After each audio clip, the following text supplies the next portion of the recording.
Donald Trump wasted no time in making big moves on day one back in the office. He is already reversing key climate policies and declaring a national energy emergency. Trump has once again pulled out of the Paris Climate Agreement, calling it a hoax. He also repeated restrictions on Arctic and offshore drilling, claiming it will boost energy independence. In a major shift, he lifted a pause on LNG export permits, green lighting projects in Louisiana and Texas to strengthen the US as a leading exporter. And the offshore wind projects, it is on hold. Trump says wind turbines are ugly and harmful to wildlife. And in a move against electric vehicles, he halted funding for EV infrastructure and scrapped Biden's 2030 EV targets. Trump says these moves will lower energy costs, but warned critics they could hurt climate progress. We are going to discuss this topic. Joining us, we have Ambassador Suraj Goel, former diplomat, and John Rossimondo, geopolitical analyst, live from Washington, D.C. Ambassador Goel, I want to come into you with this first question. Why has Trump withdrawn from this agreement despite global temperature heights? Donald Trump, even before elections, even in his election promises and the agenda, he had clearly indicated that he is going to get the USA out of Paris Agreement, and he has done that. And I don't think in that matter, he is looking at the long-term consequences of his action. Many countries, and I don't blame him at all, for many countries, the climate change remains a hoax. And they do think that the global warming is just an imagination, despite everything that is happening around the world. And therefore, I'm not going to question his judgment on whether he thinks that Paris Agreement is not required, global warming is a hoax, there's no climate change. That is, he's the president of the USA, and he's the most powerful head of state anywhere in the world, and he has a right to really think the way he wants, whatever the consequences may be.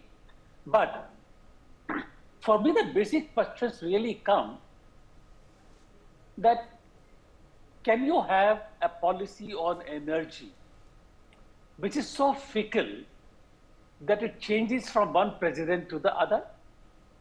Can the world then look at USA as a guide in terms of the long-term global issues? And even if we leave the world out, and I'm saying this basically because even if I don't admire Trump for what he thinks, I have greatest respect for the office of the President of the USA. After all, he commands the largest nuclear force in the world. John... Having said that, no, sorry, let me complete, please, if you don't mind. Just one last sentence.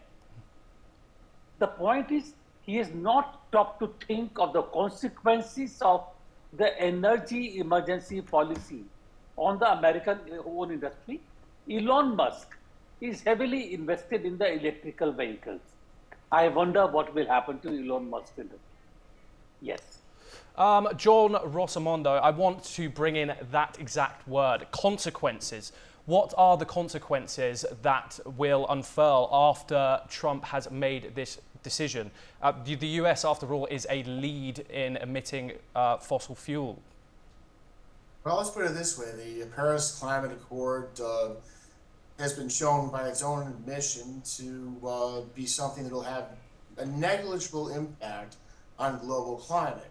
While President Trump looks at the cost-benefit analysis, when he left office, America was the world's largest exporter and producer of petroleum. It drove down the cost of the barrel of oil.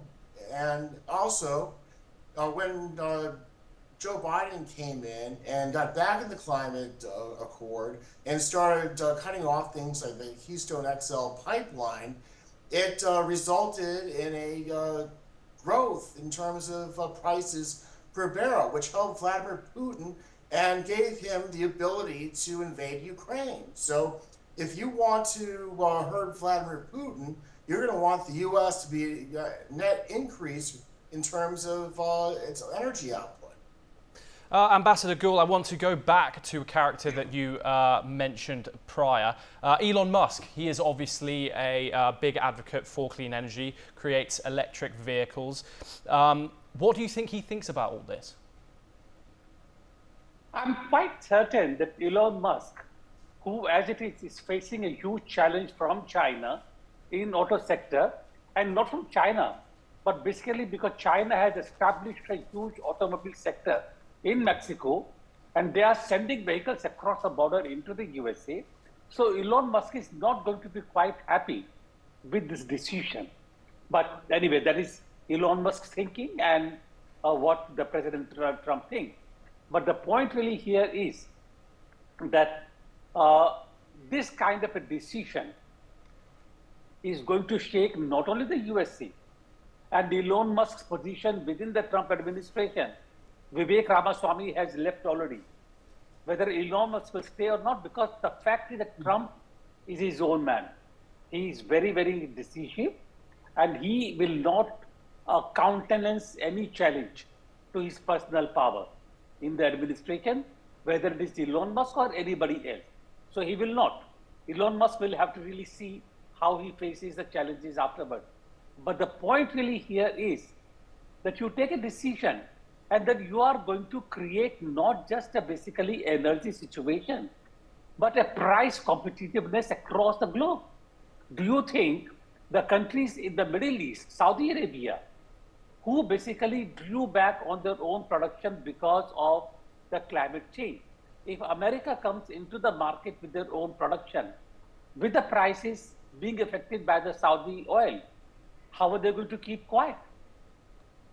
John Rosamondo, when the US attends these summits, the G20, the G7, climate change is always on the agenda.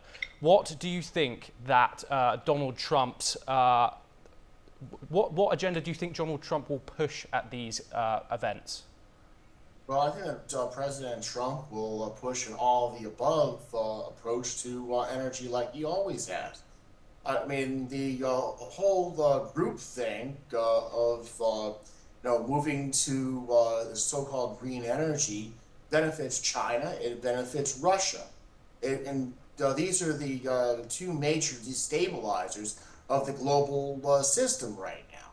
So I think that we should be pushing our own production of oil and gas. I mean, when President Trump was in office the first time, it forced Saudi Arabia to increase its production, which brought down the costs. We've been dealing with runaway inflation on a global level.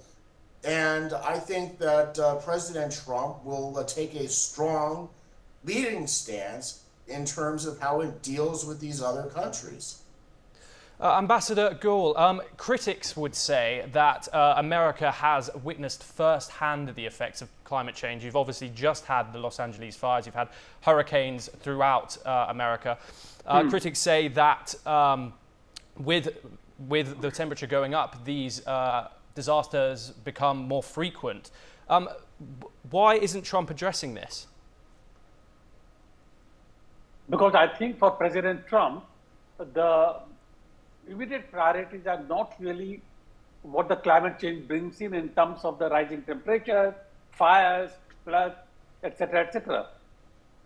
But for him, the most important thing is finding a labor engagement, people from the USA working in the industry. And therefore, shutting down the oil pumps in USA means loss of that much of employment for the American people. And he thinks that the immediate action should be to open up those wells again, let them start producing, so that American people can begin to work again. The ideas of reskilling, alternative employments, alternative industries are still foreign to him. He is conservative. He looks at America in a different manner. And for him, America became powerful because America was a military leader, America was an energy leader, and he wants to go back to the same thing. Let us see how it works. I do apologise, we have run out of time. Thank you very much for joining us, Ambassador Gould and John Rossimondo.